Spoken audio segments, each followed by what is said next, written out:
If you're getting a Zapier Error 404, don't worry. In this video, I'll walk you through the most common fixes step by step so you can get your automation working again as quickly as possible. A 404 error usually means Zapier is trying to reach something that no longer exists, such as a webhook URL that changed, a disconnected account, or a permission issue in the target app. So in this guide, we'll check the webhook link, reconnect your app, make sure your permissions are correct, and then verify whether Zapier itself is having any service issues. If this video helps, make sure to hit like and subscribe for more clear software tutorials just like this one. Let's jump right in.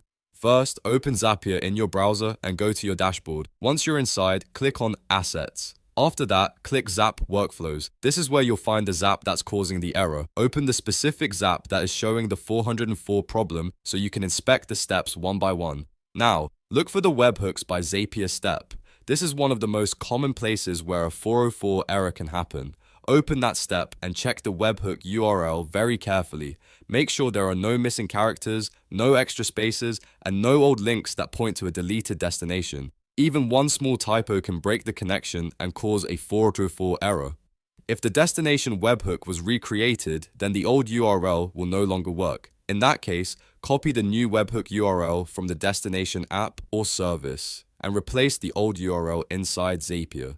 Paste it carefully into the correct field and make sure nothing is left blank. Don't leave any fields empty because missing values can also trigger setup or publishing errors. Next, if the issue is still happening, disconnect and reconnect your app account. Go back to the Zap and look for the connected app being used in the workflow. Disconnect the current account, then reconnect it again using the correct login. This can refresh the authentication and clear up broken connections that sometimes cause a 404 error.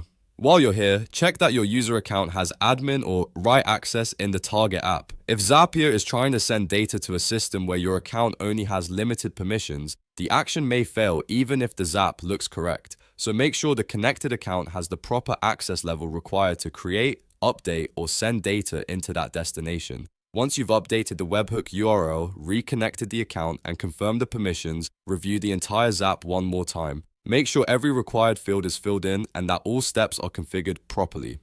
Then click Publish to save and activate the updated Zap. If the error still appears after all of that, the last thing you should do is check Zapier's service status page. Open status of Zapier.com and see if there are any current outages or incidents affecting webhooks, connected apps, or workflow runs. If Zapier is having a temporary issue, the fix may simply be to wait until the service is fully restored. So to quickly recap, check the Webhooks by Zapier step, verify the URL, replace old webhook links if the destination was recreated, reconnect your app account, confirm admin or write access, fill in every required field, publish the Zap again, and then check status Zapier.com if the issue continues. If this tutorial helped you fix the problem, don't forget to like this video and subscribe for more troubleshooting guides, step-by-step tutorials, and automation tips. Thanks for watching, and I'll see you in the next one.